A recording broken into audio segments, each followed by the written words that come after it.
कहते हैं ना, नए नए मुर्गे ज्यादा बांग देते हैं। एक मुस्लिम देश ने अब नमाज पढ़ने को लेकर एक ऑर्डर पास किया है। सड़क पर आप नमाज नहीं पढ़ सकते हो। जानेंगे इस पुराने महारथी ने किस तरीके से आदेश दे दिया है और कौन सा है वो देश। तो वहीं दूसरी तरफ इतना बड़ा ऑर्डर, भारत बड़ा खुश हो गया और खुश होकर भारत ने गिफ्ट में दे दी है जहाज। $625 मिलियन का ऑर्डर। भारत की खुशी का ठिकाना नहीं है। जानेंगे जियोपॉलिटिक्स में क्या कुछ चल रहा है। आइए जानते हैं इन खबरों को विस्तार से। यूएई और सऊदी, इन दो देशों को माना जाता है कि ये देश इस्लाम के सबसे पुराने गढ़ हैं और ये देश जब कोई नियम लागू करते हैं तो ये बाकी मुस्लिम देशों के लिए एक देखने वाली बात हो जाती है। अक्सर ये देखा गया है कि कट्टरपंथियों द्वारा विरोध किया जाता है कि सड़क के किनारे यहाँ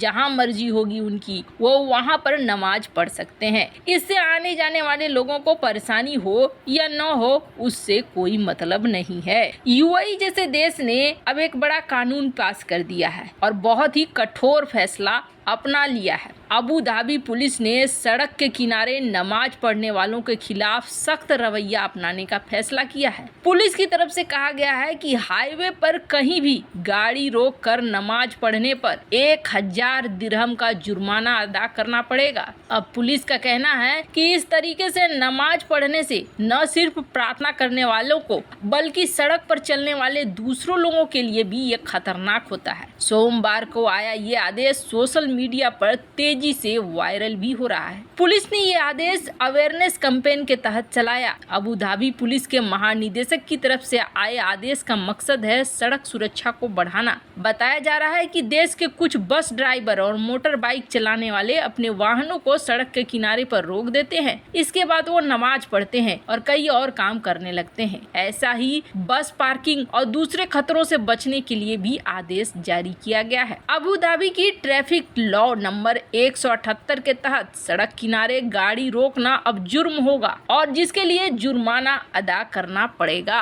चौराहों पर ये गाड़ी रोकने का जुर्माना 500 दिरहम है। अगर गलत तरीके से गाड़ी पार्किंग की या गाड़ी रोकी जो बाकी राहगीरों के लिए खतरनाक है तो 400 दिरहम देने पड़ेंगे। वैसे आपको बता दें कि 400 से लेकर 1000 दिरहम तक का ये जुर्माना लगा दिया गया है ताकि किसी को भी कोई परेशानी न हो, कोई खतरा न हो। लोगों को कहा गया है कि नमाज पढ़ने के लिए पेट्रोलिंग स्टेशन, आवासीय क्षेत्र और श्रमिक शिविरों में खास तौर पर कक्ष बने हैं, मस्जिद है, वहां पर जाकर आप नमाज पढ़िए। लोगों को खतरे के बारे में जागरूकता बढ़ाने के लिए ये सारी चीजें की गई है। यानी ये देश ये मान रहे हैं कि सड़क किनारे या कहीं भी इस तरीके से करना खतरनाक है। एक निश्चित जगह है वहाँ ये चीजें होनी चाहिए, लेकिन भारत में इस चीज को कई जगह देखा जाता है। एकदम खुल्लम खुल्ला कानून की अवहेलना होते हुए ये सारी चीजें होती हैं। अगर यही कानून भारत लेकर आ जाए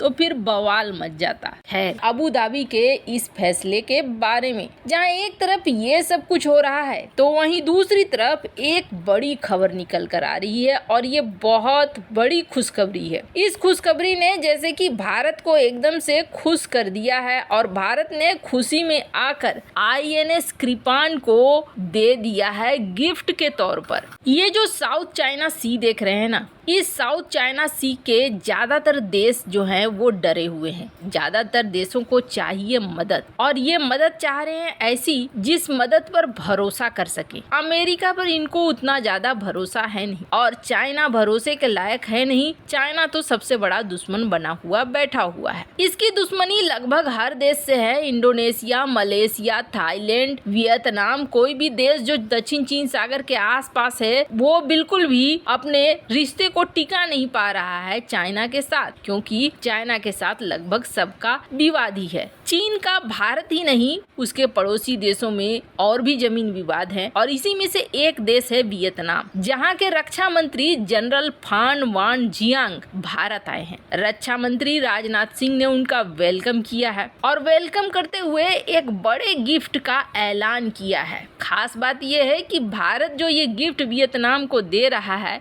ये चीन को चुभ सकता है। जी हाँ, चीन के आक्रामक रवैये को देखते हुए भारत स्वदेशी मिसाइल युद्धपोत INS कृपान वियतनाम को गिफ्ट के तौर पर देगा। 1350 टन की खुखरी क्लास की INS कृपान नौसेना में अपनी सेवा दे रही है। इसे 12 जनवरी 1991 को शामिल किया गया था। 91 मीटर की इस वॉरशिप में मीडियम रेंज की गन भी लगी हुई है। इसके अलावा मिसाइल और लॉन्चर भी तैनात रहते हैं। ये समंदर में कई भूमिकाओं को निभाने में सक्षम है। यही नहीं, वियतनाम के सैनिकों को सबमरीन और फाइटर जेट ऑपरेशन की ट्रेनिंग देने की भी बात हुई। वियतनामी जवानों को साइबर सुरक्षा, इलेक्ट्रॉनिक वॉरफेयर जैसे कई ऐसे चुनौतीपूर्ण क्षेत्र हैं जिनमें ट्रेनिंग भी दिया जा रहा है। दोनों देशों के रक्षा मंत्रियों ने द्विपक्षीय बैठक की और आपको बता दें बहुत सारी बात हुई, जैसे कि वियतनामी रक्षा मंत्री DRDO मुख्यालय का दौरा करना चाहते थे, उन्होंने दौरा भी किया। जिस तरीके से चाइना साउथ चाइना सागर के बहुत सारे देशों पर अपना दावा उनकी जमीनों पर ठोकता रहता है, वैसे ही भारत के जमीन पर भी ठोकता रहता है। खैर, INS कृपान अगर वियतनाम को दिया है भारत ने, तो इसके पीछे कुछ न कुछ तो कारण होगा। तो कारण बिल्कुल है।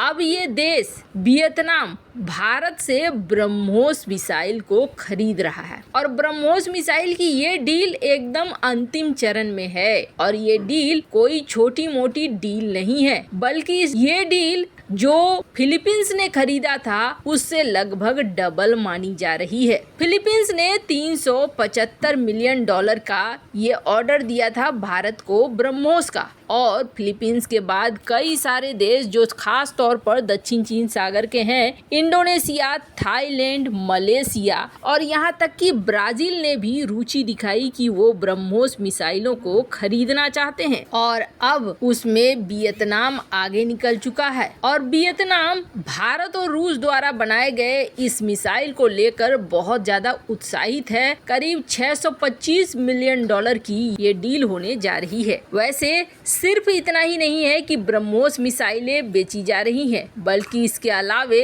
भारत के आकाश मिसाइल डिफेंस सिस्टम पर भी वियतनाम अपनी रुचि जाहिर कर चुका है। पर यहाँ पर अब एक चीज हो रही है जो दिक्कत का कारण बन रही है। दिक्कत का कारण इसलिए क्योंकि आकाश मिसाइल डिफेंस सिस्टम के साथ ट्रांसफर ऑफ टेक्नोलॉजी भी चाहता है वियतनाम, जिसको लेकर अभी तक बात फाइनल नहीं हुई है। खैर, आपको क्या लगता है, क्या ट्रांसफर ऑफ टेक्नोलॉजी भारत को करना चाहिए वियतनाम के साथ या नहीं? कमेंट कर अपनी राय जरूर बताएं। जल्द मिलते हैं अगले वीडियो में नई खबर के साथ।